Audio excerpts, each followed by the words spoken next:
द्वार पे आना मना है क्योंकि मीडिया कर्मियों की वजह से ये सब हुआ है। थाने से परमिशन लेकर आए। ये आरती के घर का गेट है और ये वो आरती का घर है जो करीब 5 महीने से लगातार social media, main stream media, print media और न जाने कितने मीडिया कैमरों और माइक के बीच घूम रहा है। ये परिवार कितने कैमरों और लेंसों के बीच से, कितने माइकों के बीच से घूम ही रहा है और 5 महीने से घूम रहा है। जिन पत्रकारों ने आरती की बात की, जिन पत्रकारों ने आरती का आवाज़ उठाया, आज वो पत्रकार भी ये कहते हैं कि आरती एहसान फरामोश हो गई है। हमने आरती के लिए मदद की, हमने आरती का एहसान किया है, तो अब आरती जो है अब बात नहीं करना चाहती है। और इस गेट पर जो लिखा है ये पत्रकारिता का सबसे गिरता हुआ नमूना है, या ये कहिए कि यही वो असली तस्वीर है जो अभी आप देख रहे हैं या आगे आने वाले कल आप पत्रकारिता की स्थिति देखेंगे। बतौर पत्रकार, बतौर महिला पत्रकार, ये जो कुछ अब हो रहा है वो गलत हो रहा है। मुझे लगता है करीब 5 महीने से लगातार जो कुछ भी हुआ उस पर पल्लवी राय नहीं बोलने आई थी, लेकिन अब जिस तरीके से एक महिला, एक लड़की को ऑन कैमरा लाया जाता है, उसकी पर्सनल बातें पूछी जाती हैं, कभी उसका कैरेक्टर सर्टिफिकेट दे दिया जाता है। कुछ पत्रकार जो अपने आप को ये कह रहे हैं कि हमारी वजह से न्याय मिला है, उनसे एक बतौर महिला पत्रकार इसी दरवाजे पर खड़े होकर मैं ये सवाल पूछना चाहती हूँ, क्या हुआ? क्यों आप बार बार इस दरवाजे के अंदर गए? अपना कैमरा, हजार का कैमरा लेकर गए, न्याय मांगने गए थे ना। आपने तो कहा था कि हम इस परिवार को न्याय दे रहे हैं, हम ही इस परिवार के एकदम असली वाले दोस्त हैं, हम ही इस परिवार के सखा हैं। आखिर आप ही लोगों की वजह से यहाँ पर ये लिखा हुआ है कि दरवाजे पे आना मना है क्योंकि मीडिया कर्मियों की वजह से ये सब हुआ है। ये लाइन आप पढ़िए और सब पत्रकारों को भेजिए और देखिए कि आप लोगों की ये जो करतूत है वो अब दरवाजे पे चस्पा कर दी गई है।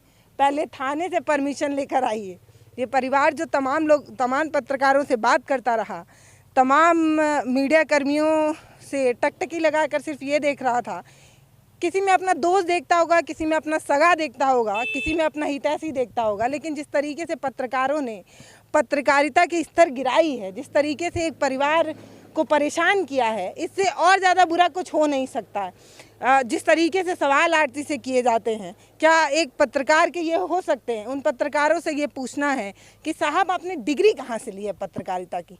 कौन था प्रोफेसर आपको पत्रकारिता की पढ़ाई पढ़ा के गया है जो आपको ये तक नहीं समझा पाया कि एक पत्रकार की भाषा में सभ्यता, शालीनता नज़र आनी चाहिए। आप जो बोल रहे हैं उसमें पढ़े लिखे हैं, ये बात पता भी चलनी चाहिए। अब पूछ रहे हैं कि पहले कह रहे हैं कि आरती प्रेग्नेंट है, फिर पूछ रहे हैं आरती के पेट में जो बच्चा है वो छोटू का है या किसी और का है। अब जो बच्चा है वो 9 महीने में होगा कि 7 महीने में होगा। किसी के घर के बिस्तर तक पहुँच जाना ये पत्रकारिता का स्तर है नहीं।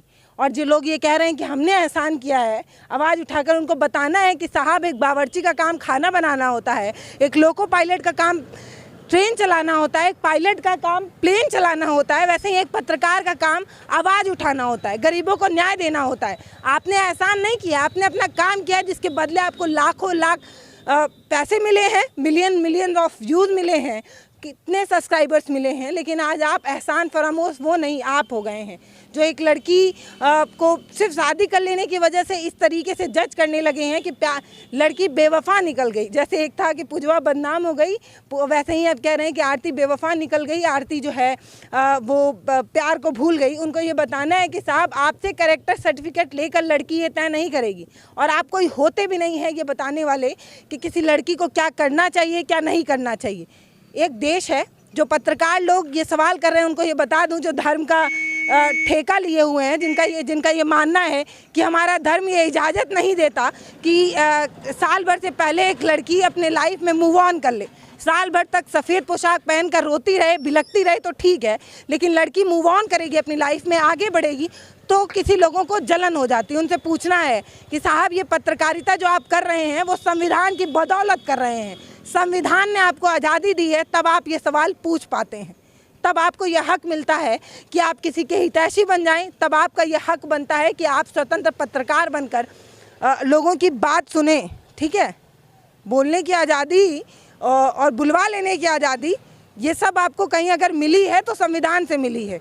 तो मैं तो सिर्फ इतना कहना चाहती हूँ कि एक परिवार जब अपनी लाइफ में आगे बढ़ रहा है तो आकर उसको परेशान मत करिए कि आज नोटिस चस्पा कर दिए हैं, कल 2 कांस्टेबल को खड़ा कर दें और पत्रकारों को मार कर भगाने लगें। इतना बुरा मत करिए पत्रकारों के साथ। और एक बात तो और कहना है, ये जो पेशा है वो बहुत समझदारी वाला पेशा है। ये जो पेशा है वो बहुत ईमानदारी वाला पेशा है। बहुत पेशेंस के साथ, बहुत समझदारी के साथ आपको अपनी बात रखनी होती है। ये नहीं कि कोई भी इंसान बैठा है, माइक घुसेड़ दिए और उससे अजीबोगरीब सवाल पूछे जा रहे हैं, उसके पर्सनल लाइफ से पूछे जा रहे हैं, जो समझ में आ रहा है वो पूछे जा रहे हैं। जब तक वो रोती रही, बिरकती रही, तब तक तो ठीक था। जब वो लड़की, पता है हमारे समाज में ये है, हमारा समाज जो है वो पुरुषवादी है। हमारा समाज जो है वो महिलाओं को उसका हक और अधिकार नहीं देना चाहता।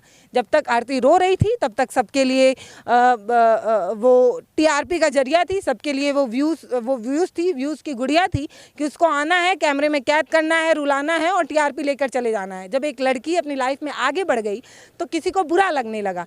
क्यों? क्योंकि हमारा समाज ये मानता रहा है कि महिलाएं अबला रहेंगी। महिलाएं जब अपना हक लेने लगती हैं तो जो लोग संविधान की पढ़ाई की हैं उनको भी बुरा लग रहा है। वो लोग भी समाज को कोट करके कह रहे हैं कि समाज ये इजाज़त नहीं दिया है, परिवार वाले अपने मन से किए हैं। तो एक परिवार की इतनी आज़ादी है और परिवार के मन से भी नहीं होता तो आरती की इतनी आज़ादी थी कि वो डिसाइड करती कि उसको किसके साथ रहना है, किसके साथ नहीं। शादी नहीं हुई थी, एक लड़की थी, वो उसके पास अधिकार था, हक था। वो सुबह, दोपहर, शाम कभी भी शादी कर सकती थी। किसी भी जाति, मजहब, लिंग, किसी भी इंसान से शादी कर सकती थी और कभी भी कर सकती थी।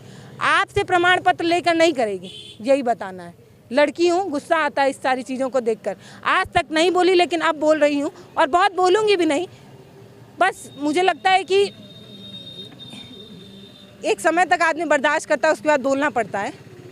आप समझें या ना समझें, लेकिन मुझे लगता है कि जब चीरहरण होगा महिलाओं का तो कोई महिला तो आकर बोलेगी ना, साहब बोल दिया है मैंने। पता नहीं आप कितना समझ पाएंगे, कितना नहीं, ये मुझे नहीं पता है। कैरेक्टर प्रमाण पत्र बांट रहे हैं, जो चरित्र प्रमाण पत्र देने वाले कथाकथित लोग हैं उनसे पूछना है कि आपको किसी ने बोला है क्या कि आप जाके कैरेक्टर सर्टिफिकेट दीजिए। और जो ये धर्म के ठेकेदार बन रहे हैं उनसे भी पूछना है कि साहब आपने धर्म का जो ठेका लिया है कहीं से बिल पास कराया था क्या? कोई अधिकार दिया है आपको? मुझे नहीं चाहिए आपसे अपना कैरेक्टर सर्टिफिकेट। मेरे माँ बाप और मेरा परिवार मुझे दे चुका है कैरेक्टर सर्टिफिकेट। एक परिवार एक दे देता है। आरती भी जो कर रही है वो अपने परिवार के रजामंदी से कर रही है। तो आप कोई नहीं होते हैं बोलने वाले, ठीक है? कोई भी नहीं होते हैं, बस सीधी बात।